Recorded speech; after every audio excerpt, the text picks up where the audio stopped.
नमस्कार दोस्तों, इन्फोटॉक्स के बहुत ही फ्रेश एपिसोड में आपका स्वागत है। तो चलिए शुरू करते हैं। आज की दोस्तों सबसे पहली अपडेट निकल कर आ रही है Mumbai based multinational conglomerate SR group की तरफ से, जहां पर दोस्तों उनके कार्बन फुटप्रिंट्स एंड साथ में जो सल्फर डाइऑक्साइड एमिशंस को रिड्यूस करने के लिए एसआर ग्रुप की सब्सिडरी कंपनी एसआर पावर के द्वारा सक्सेसफुली उनका फर्स्ट फ्लू गैस स्क्रबर पूरी तरह से बनाकर कंप्लीट कर दिया गया है। एंड साथ में दोस्तों इनके द्वारा इसका इनॉग्रेशन भी कर दिया गया है। सो बेसिकली दोस्तों इनका ये जो फर्स्ट फ्लू गैस स्क्रबर है, इसको एसआर पावर के द्वारा गुजरात के हजीरा में उनका जो प्लांट है या फिर फैसिलिटी है वहां पर सेटअप किया गया है, जो कि आने वाले समय में इनके लिए फ्लू गैस से जो सल्फर डाइऑक्साइड होती है उसको रिड्यूस करने का काम करने वाला है, जिसके थ्रू एसआर पावर उनके जो ग्रीन इनिशिएटिव्स है उनको अचीव करने वाला है। और वैसे में दोस्तों आपको बता दूं कि इनके जो कार्बन फुटप्रिंट्स है उनको रिड्यूस करने के लिए एसआर पावर की तरफ से प्लान बनाया गया है कि वो आने वाले समय में सिर्फ उस तरह के प्रोजेक्ट्स में ही इन्वेस्ट करेंगे जो कि ग्रीन हो एंड कार्बन फ्री हो। और वहीं उनके जो ऑलरेडी कार्बन प्रोड्यूसिंग प्रोजेक्ट्स हैं उनको भी कार्बन फ्री बनाने के लिए इनकी तरफ से आने वाले समय में उनके जो एग्जिस्टिंग प्रोजेक्ट्स हैं वहां पर कार्बन फ्री टेक्नोलॉजीज के लिए इन्वेस्ट किया जाने वाला है। जैसा कि दोस्तों अभी हमें देखने को मिला है, जहां पर इनका ये फर्स्ट फ्लू गैस स्क्रबर है, ये आने वाले समय में एसआर पावर के 25%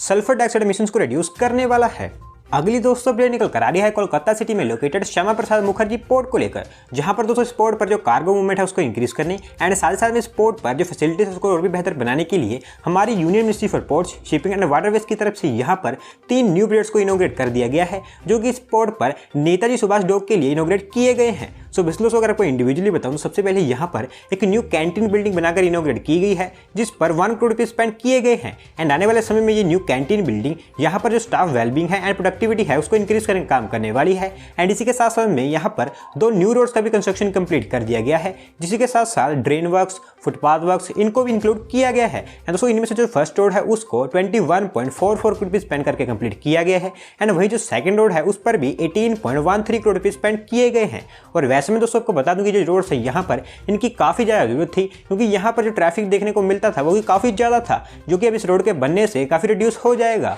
बढ़ते हैं दोस्तों अगली अपडेट की तरफ, जो निकल कर आ रही है महाराष्ट्र स्टेट से, जहाँ पर दोस्तों महाराष्ट्र गवर्नमेंट के पब्लिक वर्क्स डिपार्टमेंट की तरफ से अनाउंस किया गया है कि महाराष्ट्र स्टेट के कोस्टल एरियाज में जो रोड ट्रांसपोर्टेशन सेक्टर्स को बेहतर बनाने के लिए उनकी तरफ से एक न्यू ग्रीनफील्ड कोंकण एक्सप्रेसवे का कंस्ट्रक्शन किया जाएगा। एंड दोस्तों इस पर जो काम है वो जल्दी स्टार्ट कर दिया जाएगा। सो दोस्तों प्लान्स के अकॉर्डिंग जो एक्सप्रेसवे होगा इसकी टोटल लेंथ अराउंड 400 किलोमीटर की होगी, जो कि मुंबई से स्टार्ट होगा एंड सिंधुदुर्ग में जाकर टर्मिनेट होगा। और क्योंकि दोस्तों ये एक्सप्रेसवे कोस्टल एक्सप्रेसवे होने वाला है, तो ऐसे में ये एक्सप्रेसवे महाराष्ट्र स्टेट के रायगढ़ एंड रत्नागिरी डिस्ट्रिक्ट से होकर गुजरेगा। और इसका जो डीपीआर बनाने का काम है उसको Maharashtra state road development corporation को 2020 में ही सौंप दिया गया था। एंड रिसेंटली इस लास्ट मंथ अगस्त में ही महाराष्ट्र गवर्नमेंट के द्वारा इस एक्सप्रेसवे प्रोजेक्ट्स को अप्रूव भी कर दिया गया था। एंड वहीं दोस्तों प्लान के अकॉर्डिंग जो एक्सप्रेसवे है इसको अराउंड 70,000 करोड़ स्पेंड करके कंप्लीट किया जाएगा, जो कि आने वाले समय में महाराष्ट्र के जो कोस्टल एरियाज है वहां पर जो इकोनॉमिक एंड डेवलपमेंट एक्टिविटीज है उनको बूस्ट प्रोवाइड करवाने वाला है। एंड एज ऑफ नाउ दोस्तों इनिशियली अगले 2 साल के अंदर अंदर इसकी डीपीआर को प्रिपेयर किया जाएगा एंड उसके अगले 4 साल के अंदर अंदर एक्सप्रेसवे को बनाकर कंप्लीट कर दिया जाएगा। अगली दोस्तों अपडेट निकल कर आ रही है मंगलोर कर्नाटका से, जहां पर दोस्तों कर्नाटका स्टेट का जो फिशिंग इंडस्ट्री है उसको बूस्ट प्रोवाइड करवाने के लिए कर्नाटका स्टेट के फिशिंग डिपार्टमेंट ने डिसाइड किया कि वो मंगलोर में जो कोस्टल एरिया है वहां पर एक फ्लोटिंग जेटी को डेवलप करेंगे, जिसको मंगलोर में जो डीप सी फिशरीज बोट होती हैं उनके लिए डेवलप किया जाएगा। सो बेसिकली दोस्तों ये जो कर्नाटका की फ्लोटिंग जेटी होगी ये कर्नाटका स्टेट की फर्स्ट फ्लोटिंग जेटी होगी, जिसको मंगलुरु में जो ओल्ड पोर्ट है वहां पर सेटअप किया जाएगा। दोस्तों इसके कंस्ट्रक्शन के लिए कर्नाटका गवर्नमेंट की तरफ से अराउंड 6.5 करोड़ रुपये स्पेंड किए जाएंगे। और वहीं यहाँ पर फिशरिंग सेक्टर है उसको बूस्ट प्रोवाइड करवाने के लिए already Karnataka fisheries development corporation के द्वारा 8 इंसुलेटेड कोल्ड स्टोरेज ट्रक्स को भी इंस्टॉल कर दिया गया है। और वैसे में दोस्तों आपको बता दूं कि करंटली जो मंगलोर ओल्ड पोर्ट है वहां पर जो फिशिंग हार्बर है उसके 3rd फेज पर काम किया जा रहा है, जिस पर अराउंड 22 करोड़ रुपये स्पेंड किए जा रहे हैं। दोस्तों इसी के चलते यहाँ पर इस फैसिलिटीज को और भी बेहतर बनाने के लिए इस न्यू फ्लोटिंग जेटी को अप्रूव किया गया है, जिसका कंस्ट्रक्शन वर्क अब जल्दी स्टार्ट कर दिया जाएगा। अगली दोस्तों अपडेट निकल कर आ रही है Bengaluru based world's most educational startup Byju's की तरफ से, जहां पर दोस्तों इंडिया में उनके सर्विस को एक्सपांड करने एंड साथ ही साथ में उनकी जो एक्विजिशन स्प्री है उसको कंटिन्यू करते हुए बायजूस की तरफ से home ground online exam preparation platform grade app को फुली एक्वायर कर लिया गया है। सो बेसिकली दोस्तों जैसा कि आप जानते हैं कि लास्ट कोविड पैंडेमिक जो हमारे देश में आया था वो बायजूस के लिए काफी बेनिफिशियल रहा था। दोस्तों उस समय से बायजूस ने उनकी जो सक्सेस है उसकी न्यू सीढ़ियां चढ़ी थी। दोस्तों उसी को कंटिन्यू करते हुए इस साल के स्टार्टिंग से लेकर अब तक बायजूस की तरफ से 8 स्टार्टअप्स को एक्वायर कर लिया गया है। एंड वहीं ये जो ग्रेडअप था ये इनका इस साल का 8th स्टार्टअप था जिसको इनकी तरफ से एक्वायर कर लिया गया है। एंड दोस्तों ऑलरेडी इनकी तरफ से फाइनेंशियल ईयर में स्टार्टअप्स को एक्वायर करने के लिए $2.2 बिलियन स्पेंड किए जा चुके हैं। हालांकि दोस्तों इस ग्रेडअप को एक्वायर करने की जो फाइनेंशियल डिटेल है वो प्रोवाइड नहीं करवाई गई है, लेकिन बायजूस की तरफ से इस ग्रेडअप को फुली एक्वायर किया गया है क्योंकि ग्रेडअप प्लेटफॉर्म का नाम बायजूस की तरफ से रीब्रांड करके बायजूस एग्जाम प्रिपरेशन रख दिया गया है। एंड नाउ दोस्तों इस ग्रेडअप का एक्वायर करने के बाद में बायजूस ने हमारे देश में जो online competitive exam preparation segment है उसमें उनकी पकड़ को और भी मजबूत बना लिया है।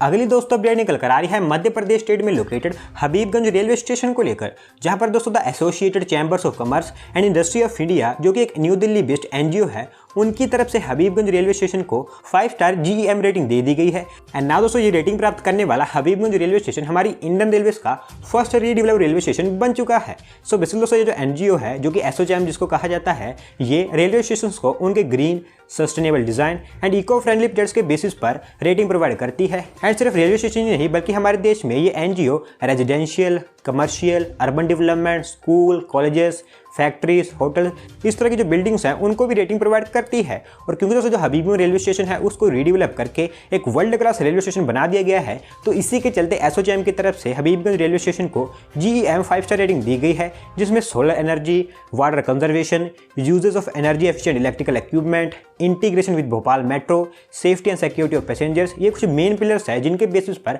हबीबगंज रेलवे स्टेशन को ये रेटिंग दी गई है। अगली दोस्तों अपडेट निकल कर आ रही है US based electric vehicle manufacturing giant Tesla incorporation की तरफ से, जहां पर दोस्तों इंडिया में उनका ऑपरेशन स्टार्ट करने के लिए टेस्ला इनकॉर्पोरेशन की तरफ से अनाउंस कर दिया गया है कि वो इंडिया में उनके रिटेल आउटलेट्स को सेटअप करने वाले हैं जो कि इंडियन मल्टीपल सिटीज में सेटअप किए जाएंगे। एंड दोस्तों इसके लिए करंटली उनकी हमारी सेंट्रल गवर्नमेंट के साथ में बातचीत चल रही है। सो बिल्कुल दोस्तों जैसा कि आप जानते हैं करंटली टेस्ला इंडिया में उनके ऑपरेशन को स्टार्ट करना चाहता है, लेकिन दोस्तों टेस्ला को इंडिया में उनके ऑपरेशन स्टार्ट करने के लिए काफी अड़चनों का सामना करना पड़ रहा है। दोस्तों हमारी सेंट्रल गवर्नमेंट चाहती है कि टेस्ला इंडिया में उनके जो मैन्युफैक्चरिंग प्लांट है उसको सेटअप करके उनके ऑपरेशन इंडिया में स्टार्ट करे, लेकिन दोस्तों टेस्ला का प्लान है कि वो इनिशियली इंडिया में उनके ऑपरेशंस को, उनकी कार्स की सेलिंग स्टार्ट करेंगे, जहां पर उनकी कार्स को इंपोर्ट करके सबसे पहले इंडिया में सेल किया जाएगा। एंड दोस्तों इसी के रिस्पॉन्स को देखते हुए टेस्ला डिसाइड करेगा कि इंडिया में उनका मैन्युफैक्चरिंग प्लांट सेटअप किया जाएगा या फिर नहीं। एंड दोस्तों हमारी सेंट्रल गवर्नमेंट की तरफ से रिसेंटली टेस्ला को कुछ रिलैक्सेशन प्रोवाइड करके उनका ये प्लान अप्रूव भी कर दिया गया था। एंड नाउ दोस्तों इसी के चलते टेस्ला की तरफ से अनाउंसमेंट की गई है कि वो इंडिया में उनके रिटेल आउटलेट्स को ओपन करेंगे जो कि उनके फुली ओन्ड रिटेल आउटलेट्स होंगे, यानी कि दोस्तों यहाँ पर कोई भी मिड का डीलर नहीं होगा। दोस्तों इस तरह के जो सिंगल ब्रांड रिटेल आउटलेट्स है उसको इंडिया में सेटअप करने के लिए हमारी गवर्नमेंट की तरफ से कुछ तरह के जो कंपलसरी रिक्वायरमेंट्स है उनको कंप्लाई किया गया है, जिसको जो कंपनीज होती हैं उनको फॉलो करना ही पड़ता है। दोस्तों करंटली जो टेस्ला है वो इन्हीं पेपर वर्क पर काम कर रही है, एंड इनको कंप्लीट करने के बाद में टेस्ला की तरफ से हमारी मल्टीपल इंडियन सिटीज में उनके रिटेल आउटलेट्स को ओपन किया जाएगा। आज की दोस्तों लास्ट अपडेट निकल कर आ रही है गुजरात गवर्नमेंट को लेकर, जहां पर दोस्तों उनकी स्टेट में जो MSME इंडस्ट्रीज हैं उनके एक्सपोर्ट्स को बूस्ट प्रोवाइड करवाने के लिए गुजरात गवर्नमेंट डिसाइड किया कि वो ई-कॉमर्स जायंट Amazon के साथ में कोलैबोरेशन करने वाले हैं। एंड सो इसी के चलते उन्होंने Amazon के साथ में एक MOU भी साइन कर लिया है। सो बेसिकली दोस्तों MOU के अकॉर्डिंग जो Amazon है वो गुजरात की जो MSME इंडस्ट्रीज है उनको ट्रेनिंग प्रोवाइड करेगा, जिसके लिए Amazon की तरफ से सूरत, राजकोट, अहमदाबाद, वडोदरा, भरूच, इस तरह के जो MSME इंडस्ट्रीज या फिर क्लस्टर्स हैं वहां पर उनके वेबिनार्स कंडक्ट किए जाएंगे। एंड यहाँ पर दोस्तों ये जो टेस्टिंग प्रोग्राम होगा इसी के थ्रू Amazon गुजरात की जो MSME इंडस्ट्रीज है उनको ई-कॉमर्स मार्केट के बेनिफिट बताएगा ताकि उनके जो प्रोडक्ट्स हैं वो इंटरनेशनल मार्केट तक पहुंच सके। एंड दोस्तों वैसे मैं आपको बता दूं कि गुजरात हमारे देश का करंटली बिगेस्ट एक्सपोर्टिंग स्टेट है, एंड गुजरात गवर्नमेंट चाहती है कि उनके स्टेट में जो MSME इंडस्ट्रीज है उनका एक्सपोर्ट शेयर और भी इंक्रीज हो, जिसके चलते उन्होंने Amazon के साथ में इनिशिएटिव लिया है। तो दोस्तों आज की वीडियो में बस इतना ही। अगर आप अपनी तरफ से कोई अपडेट सबमिट करना चाहते हैं तो डिस्क्रिप्शन में दिए गए लिंक पर क्लिक करके सबमिट कर सकते हैं। और अगर आज की वीडियो पसंद आई हो तो वीडियो को लाइक करें, चैनल को सब्सक्राइब करें। धन्यवाद आपका वीडियो को देखने के लिए।